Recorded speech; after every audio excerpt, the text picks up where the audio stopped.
Boa tarde, bom dia, boa noite, boa madrugada, porque eu sei que agora nessa quarentena vocês de madrugada estão estudando pra caramba, porque vocês sabem que comigo é assim, dormir é para os fracos. Sei que vocês estão vendo muitas notícias, muitos jornais e muitas séries de TV.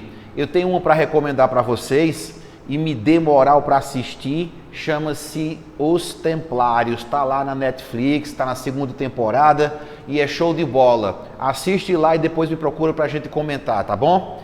Meu povo lindo e maravilhoso, a gente vai dar sequência e dar cabo então do caderno 2, dos assuntos que a gente está tratando em filosofia. A gente vai terminar, né? Eu acredito que a gente termine filosofia em julho, por aí, né? E a gente vai depois começar a sociologia, mas a gente vai agora tratar de algumas questões que serão aqui discutidas e depois serão revistas posteriormente por nós mesmos, tá? A gente vai pegar essas características aqui que é do Renascimento, que é o antropocentrismo, o humanismo, o hedonismo e o racionalismo. Esta última, o racionalismo, a gente vai debater mais à frente com resolução de questão, quando tivermos resolvendo os exercícios sobre René Descartes. A gente já viu René Descartes, o método, o discurso do método, como então ele chega às conclusões dele, e aí a gente vai depois discutir isto aqui. Mas, por enquanto, esses outros tópicos, tá, que fazem parte do que a gente chama de renascimento, eles serão abordados aqui em 6 questões que eu separei para a gente então conversar, tá bom? De acordo com o nosso módulo, na página 157, ó, 157, 157, eita, não é do Código Penal, viu? 157 é estelionatário, não. É 157 da página aqui do caderno de filosofia. Olha o que diz então o texto 1 e o texto 2. Olha só. Depois de longas investigações, convenci-me por fim de que o Sol é uma estrela fixa rodeada de planetas que giram em volta dela e de que ela é o centro e a chama. Eu já tinha conversado com vocês a respeito disso, porque a ideia, o imaginário do mundo medieval é que a Terra era o centro do universo por causa da dedução lógica errônea nesse caso, porque ao ficar fixo, parado em qualquer lugar, você ao olhar para cima, você tem a conclusão de que o Sol está passando por cima de você e a Lua também. Então, esses medievais acreditaram na postura do Velho Testamento, onde tem uma passagem do profeta Josué, como também as escrituras, que era o respaldo do mundo medieval. Eu quero que a gente lembre disso, porque a temática é o Renascimento, e o Renascimento é resgatar aquilo que então estava morto, ou seja, as discussões humanistas, filosóficas, científicas, para a época. Por isso que nesse primeiro momento a gente vai falar mais do racionalismo com Descartes, tá bom? Olha aqui a continuação do item. Que além dos planetas principais, existem outros de segunda ordem que circulam primeiro como satélites em redor dos planetas principais e com estes em redor do Sol. Estão falando aqui das luas, tá? Não duvido de que os matemáticos racionalistas, tá? Não duvido, cadê? Eu me perdi, meu Deus do céu. Não duvido de que os matemáticos sejam da minha opinião, se quiserem, dar-se ao trabalho de tomar conhecimento, não superficialmente, mas de uma maneira aprofundada, das demonstrações que darei nessa obra. Se alguns homens ligeiros e ignorantes quiserem cometer contra mim o abuso de invocar alguns passos da Escritura Sagrada, mencionei agora há pouco para vocês, tá?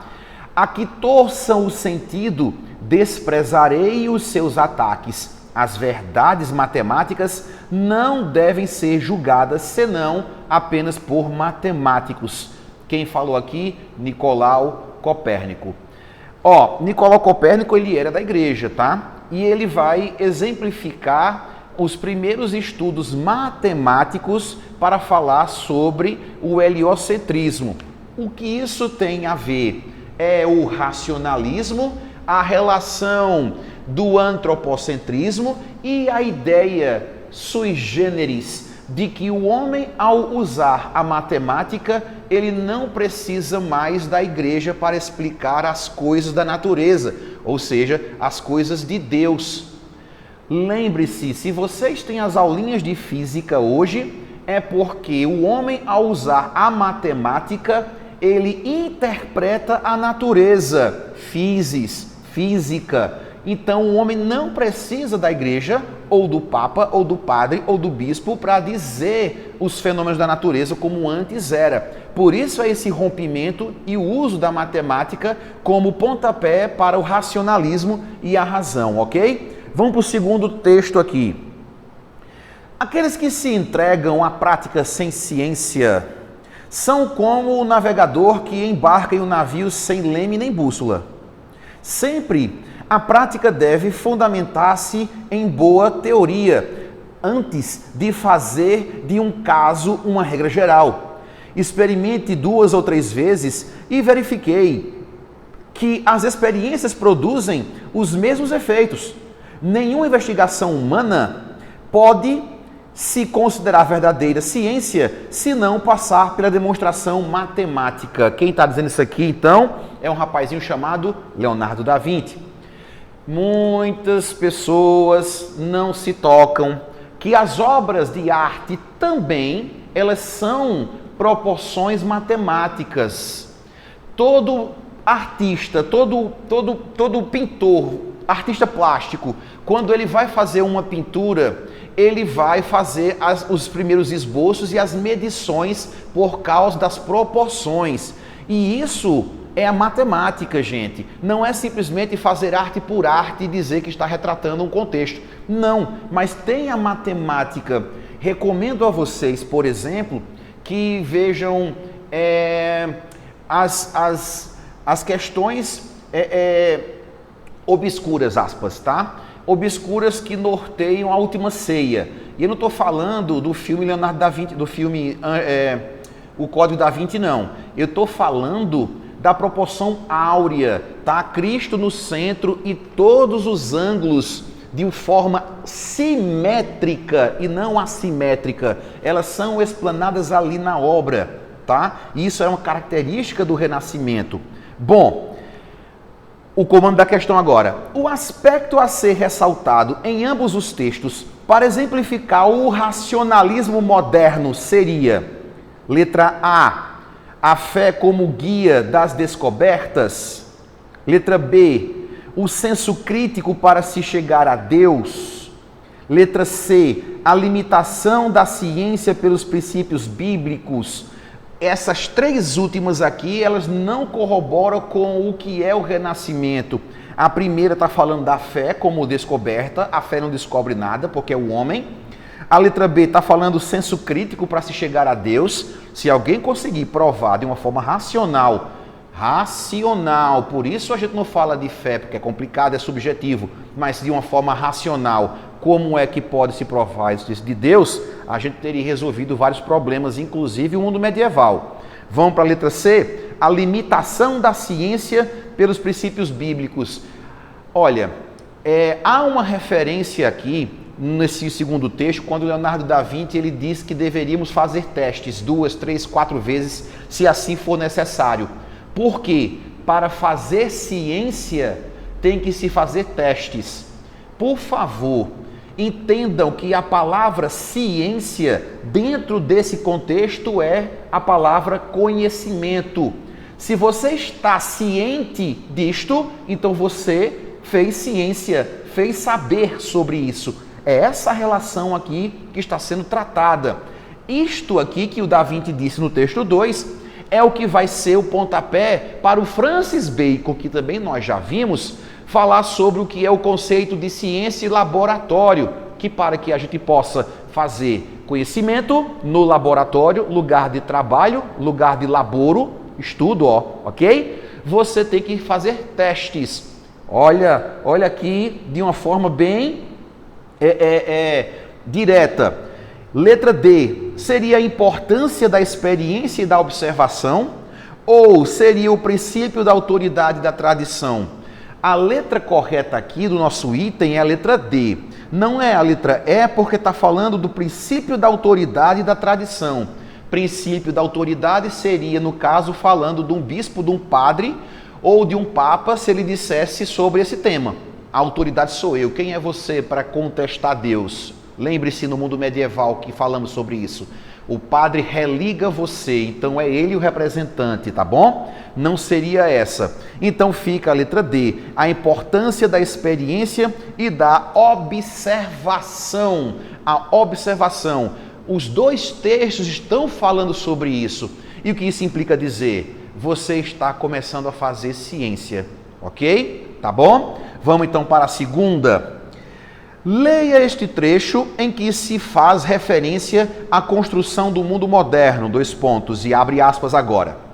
Os modernos são os primeiros a demonstrar que o conhecimento verdadeiro só pode nascer do trabalho interior realizado pela razão, graças a seu próprio esforço, sem aceitar dogmas religiosos, preconceitos sociais, censuras políticas e os dados imediatos fornecidos pelos sentidos. A leitura do texto nos permite identificar características do Renascimento. Assinale a alternativa que contém tais características. Então a gente já tem aqui, ó, que eu coloquei, e vamos ver aqui como é que elas se encontram. Letra A.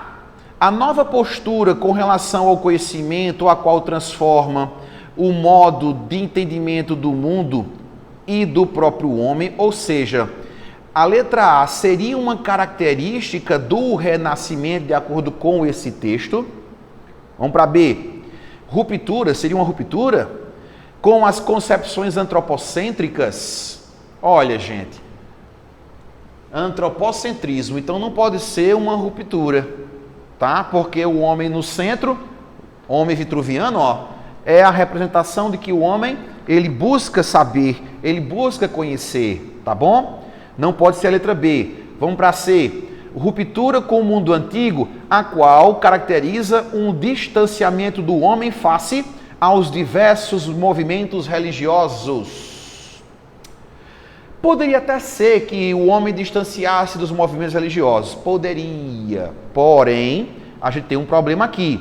Nada mais, nada menos, seria uma ruptura com concepções antropocêntricas e ruptura com o mundo antigo. Olha, gente, o mundo antigo é o mundo clássico, o mundo do Sócrates, do Platão, do Aristóteles, do helenismo. E o resgate sobre as culturas clássica greco-romana, ela vai ser a característica para o Renascimento. Então não há um distanciamento do homem do Renascimento dessa cultura antiga, ok? Então não pode ser a letra C. Letra D, vamos embora. Adaptações do pensamento contemplativo, as quais reafirmam a primazia do conhecimento da natureza em relação ao homem. Será que seria essa aqui, ó? Adaptações do pensamento contemplativo, as quais reafirmam a primazia do conhecimento da natureza. Pensa só, é interpretação. Se você vive em um mundo contemplativo, você está fazendo o quê? Sentado, como diria Raul Seixas, com a boca escancarada, cheia de dentes, esperando a morte chegar. Se você para ficar só contemplando, então você vê a vida passar por você. Você não passa por ela. Logo, não pode ser essa alternativa aqui. Ficando então a letra A. Tá bom? Ok? Vamos para 3. Leia atentamente os relatos a seguir. Isso é legal. O pintor que trabalha rotineira e apressadamente, sem compreender as coisas, é como o espelho que absorve tudo o que encontra diante de si, sem tomar conhecimento. Experiência, mãe de toda a certeza. Só o pintor universal tem valor. Não sei quem é o pintor universal. São trechos de Leonardo da Vinci, personagem destacado do Renascimento. Neles o autor exalta a compreensão, experiência, universalismo, valores que marcam o quê? A gente já sabe o que valor está sendo marcado, né? Mas vamos discutir aqui. Letra A, é um valor do teocentrismo? O Leonardo da Vinci, então, ele está falando sobre essa relação em que o homem se deixa levar pelas as questões religiosas. É o homem no centro, ou aliás, é Deus no centro, tá? É o teocentrismo como princípio básico do pensamento moderno? Letra B, seria o epicurismo em alusão aos princípios dominantes na Idade Média? Tudo misturado. Princípio dominante na Idade Média não é o helenismo nem o epicurismo, seria então o cristianismo. O helenismo com o epicurismo é um ponto do Renascimento, onde não temer a morte, não temer os deuses, carpe diem, tá? Então também não seria essa aqui. Vamos para C, humanismo, como postura ideológica que configurou a tradição para a Idade Moderna. Aqui, ó, tá bom? Humanismo. Vamos para 4. O Renascimento enquanto fenômeno cultural, observado na Europa Ocidental no início da Idade Moderna, encontra-se inserido no pensamento, no processo de transição do feudalismo para o capitalismo, expressando o pensamento e a visão de mundos próprios de uma sociedade mercantil e, portanto, mais aberta e dinâmica, manifestando-se principalmente através das artes e da filosofia. O movimento renascentista tinha como eixo. Que eixo tinha o movimento renascentista? Letra A sabedoria popular e o domínio da maioria como mecanismo de combate ao poder aristocrático, de oposições aos novos segmentos sociais, as ascensões ou a ascensão. Olha, gente, domínio da maioria e sabedoria popular. Ela não pode ser, porque a gente iria entrar no conceito que a gente já conhece, chamado de senso comum.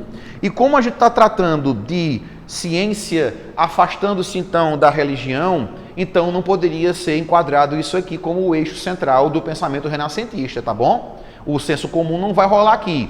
Vamos para a letra B. Oposição a todas as religiões organizadas, pois os princípios religiosos impediam a liberdade de opinião e tornavam o homem alienado. A igualdade jurídica de todos os indivíduos, suprimindo-se os privilégios de classe e equiparando os direitos e obrigações dos cidadãos. Aqui tem um outro problema, tá? O começo desse item aqui, ele destoa de tudo. Porque se a gente está dando ênfase às características do ser humano dentro de um contexto antropológico, a letra B está falando uma oposição a todas as religiões organizadas. Quais eram as religiões organizadas no final da Idade Média e o Renascimento? Quantas? Me diga aí. Eu posso ir para os dedos. A gente tinha oficializada o anglicanismo, luteranismo, calvinismo e o cristianismo católico. É claro, existe também o cristianismo ortodoxo, mas a gente engloba tudo só. E aí, quais são as religiões organizadas? E o próprio item vai dizendo, pois os princípios religiosos impediam a liberdade de opinião. Gente, essa relação aqui, tá? Ela não faz parte do eixo. É isso que eu quero que a gente perceba, que vocês percebam aí, tá bom? Vamos para C. A liberdade de trabalho inerente a qualquer pessoa, como um instrumento capaz de possibilitar a criação e o crescimento do ser humano, sendo necessário abolir as corporações de ofício. Olha, as corporações de ofício, elas estão ali entre o século X, século XI e século XII. Desculpe, o século XIII também, tá? Isso não vai ser abolido.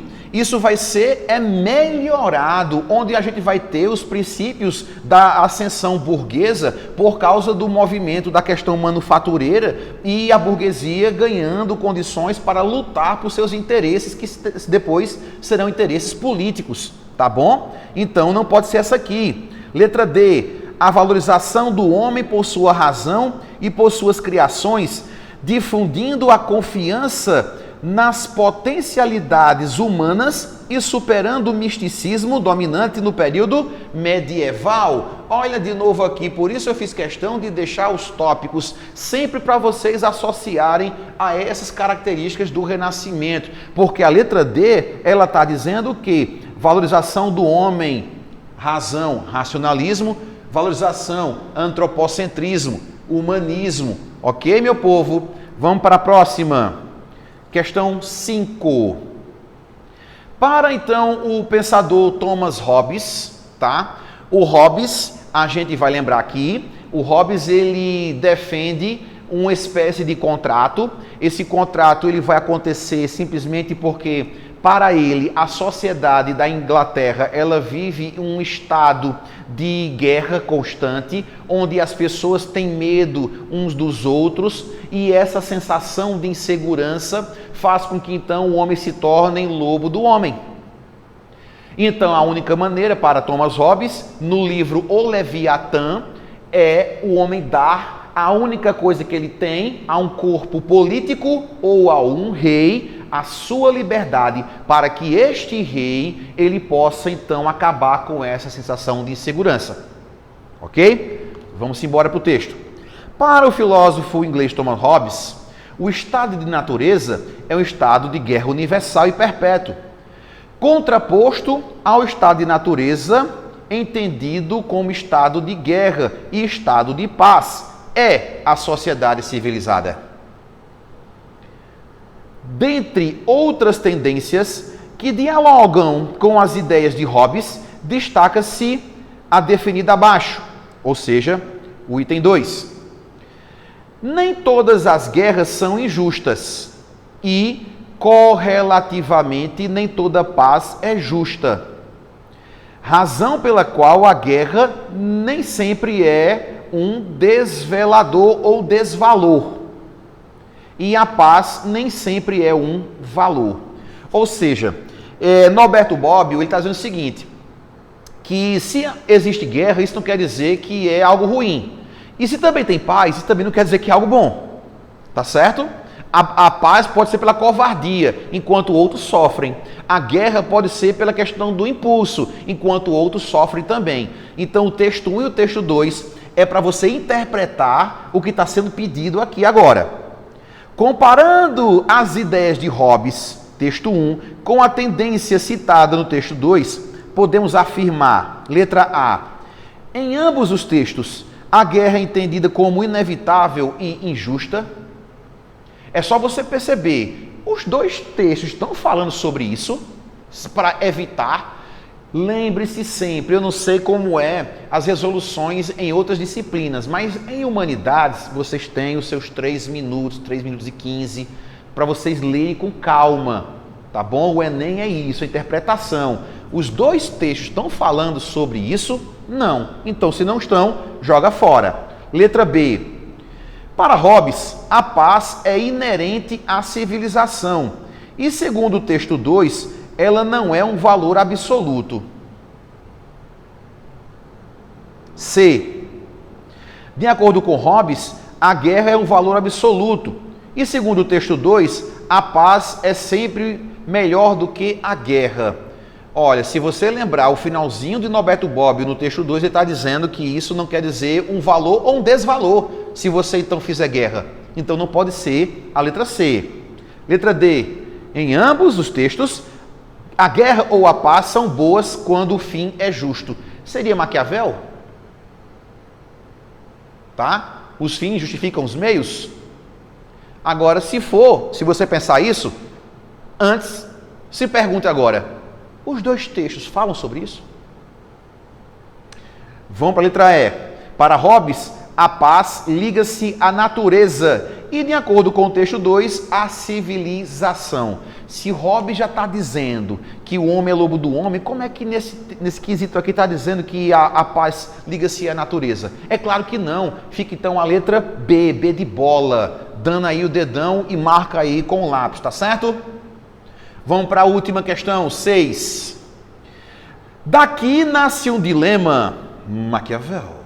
Daqui nasce um dilema, é melhor ser amado do que ser temido ou o inverso? Respondo que seria preferível ser as duas coisas, tá? Então o Maquiavel, ele diz no Príncipe que seria melhor ser as duas coisas, mas como é impossível ser os dois, olha o que ele continua aqui dizendo. Respondo que seria preferível ser os dois, mas como é difícil conciliá-las, parece-me muito mais seguro ser temido do que ser amado. Só se pode ser uma delas. Ou seja, quando você teme alguém, você tem medo, mas também você respeita, você não mexe. Então, para evitar qualquer coisa, o Maquiavel no Príncipe, lembrem-se, para se manter no poder, você deveria então fazer com que o outro tenha medo de você. Por isso, lembre-se, uma das primeiras perguntinhas que eu fiz, se era justo ou não matar 50. De acordo com Maquiavel, haveria sim essa possibilidade, se é para você se manter no poder. Agora, desde que você depois mostre piedade, desde que depois você mostre algum tipo de clemência, para que também você não fique tendo o ódio das pessoas, porque aí é diferente, ele diz isso, o ódio é pior, é melhor você ser temido, e o ódio é pior, porque na primeira oportunidade, com o ódio você será traído. Tá massa? Vamos então aqui para o comando. A respeito do pensamento político de Maquiavel, seria correto dizer, letra A, mantinha uma nítida vinculação entre política e os princípios morais do cristianismo. Bom, isso aqui eu já digo a vocês que não, e você percebe isso bem direitinho quando lê a obra. Ao falar dos estados papais, ele está falando de uma independência, mas ele rejeita qualquer possibilidade de união a isso, porque ele considera também uma ideia hipócrita de manutenção de governo. B. Apresentava uma clara defesa da representação popular e dos ideais democráticos. Que momento Maquiavel fala sobre democracia? E eu já disse e digo de novo, Maquiavel ele é associado nas aulas de história, sociologia, como o precursor do absolutismo. Então, não tem nada a ver com democracia. Letra C. Servia de base para a ofensiva da igreja em confronto com os poderes civis da Itália? Nada a ver. Letra D. Sustentava que o objetivo de um governante era a conquista e a manutenção do poder? Letra E. Censurava qualquer tipo de ação violenta? Olha, não vou nem ler o resto. Censurava. Se eu disse agora há pouco, que se for para matar 50, onde é que ele vai ficar com preocupação? Eita, não vou matar não. Vai sim. Por isso, para se manter no poder, ele faria tudo. Letra D de dedo. Sustentava que o objetivo de um governante era a conquista e a manutenção do poder. Ok, meu povo? Galerinha, muito obrigado, valeu, a gente se encontra na próxima aula. Fui, um abraço, um beijo e até mais.